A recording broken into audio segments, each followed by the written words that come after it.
Now, is there anyone in the UFC that gives as many excuses as the boy Tony Ferguson?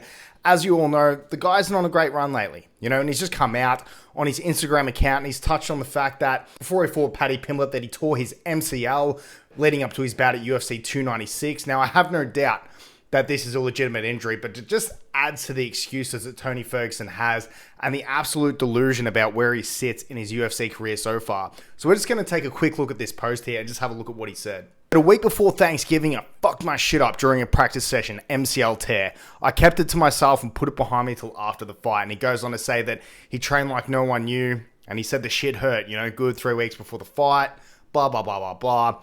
And he recently took care of his surgery. So he's come out and said that he's had this surgery and it's all on the up from here. Tony Ferguson thinks that he can revitalize his career, make something of it, which is an absolute joke. I mean, where did this decline start for Tony? For me, it was at UFC 249 against Justin Gaethje. Obviously, he still looked pretty good in that fight, but the damage he took, he's never really come back from it, has he? He's gone from the longest winning streak in UFC history to the longest losing streak in UFC history. So how many is that now? 1, 2, 3, 4, 5, 6, 7 losses in a row, Progressively looking worse every single fight.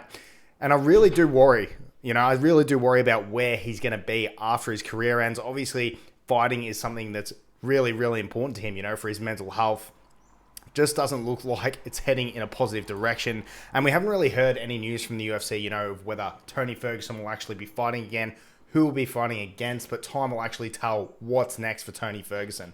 And I mean, who would have thought, if you're looking back a few years from now, a few years prior to 2024, maybe in 2019, if Tony Ferguson was to face Paddy Pimblett, he would beat the absolute brakes off him. The fight wouldn't even be close. And to go in there against Paddy and get absolutely dominated for 3 rounds, is absolutely, I mean, I don't know if the writing could be any clearer that Tony Ferguson's career is over. I mean, it seems pretty clear to me. A KO to Michael Chandler. He lost to Nate Diaz by submission. And even Bobby Green, Bobby Green isn't known as a submission artist. He's more of a striker. And for him to get a arm triangle finish on Tony Ferguson, who's supposedly known for his grappling, I mean, that's a big telltale sign right there. That basically says all that we need to know about Tony Ferguson, where he sits in his career at the moment. I don't think Dana White is going to give him another opportunity to fight in the UFC. Personally, I don't think that he should anyway.